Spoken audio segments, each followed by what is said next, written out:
The Laṅkāvatāra Sūtra, Chapter 66. Mahāmati, I will now explain the characteristics of knowledge and consciousness.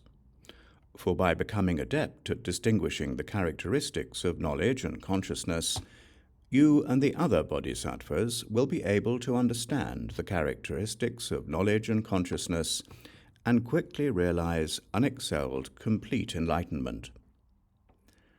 Mahāmati, there are three kinds of knowledge: mundane knowledge, metaphysical knowledge, and transcendent knowledge. What is mundane knowledge? This refers to that of all those ordinary people and followers of other paths who are attached to existence and non-existence. And what is metaphysical knowledge? This refers to that of those Shravakas and Pratyeka Buddhas who fall prey to longing for and becoming attached to individual and shared characteristics. And what is transcendent knowledge?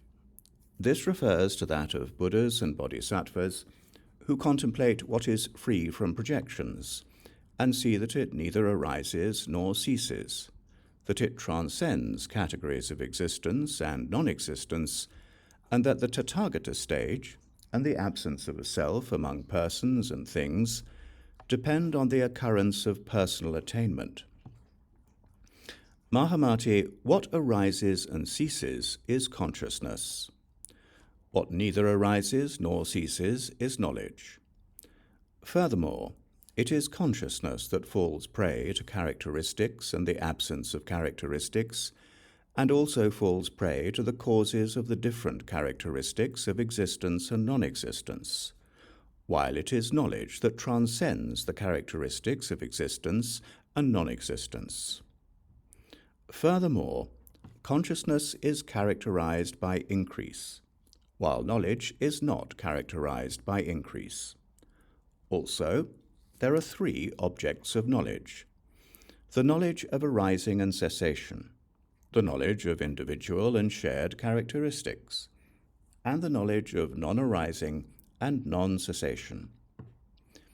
Moreover, knowledge is also characterized by the absence of obstructions, while consciousness is characterized by the obstruction of countless external realms. Furthermore, consciousness is characterized by what arises from threefold combinations, while knowledge is characterized by the absence of anything self-existent. Furthermore, consciousness is characterized by attainment, while knowledge is characterized by non-attainment. For the realm of Buddha knowledge that one attains is neither present nor absent, like the moon in the water. The Buddha then repeated the meaning of this in verse. Consciousness accumulates karma. Knowledge examines dharmas. Wisdom penetrates projectionless realms, thereby attaining powers. Consciousness is tied to objects. Knowledge sees how thoughts are born. From projectionless realms and higher stages, this is where wisdom rises. Whose mind, will, and consciousness get free of all projections, who grasp the teaching of non-projection, are bodhisattvas, not Shravakas. Tranquil and supreme forbearance, the pure knowledge of a Buddha, these rise from the best of truths, which transcends every practice. I have three kinds of knowledge, whereby the wise reveal the truth. All concern projections, the things that people cling to. Unconcerned with lesser paths, such knowledge is free from objective realms, while from Shravakas rises attachment to self-existence, transcendent and nothing but mind.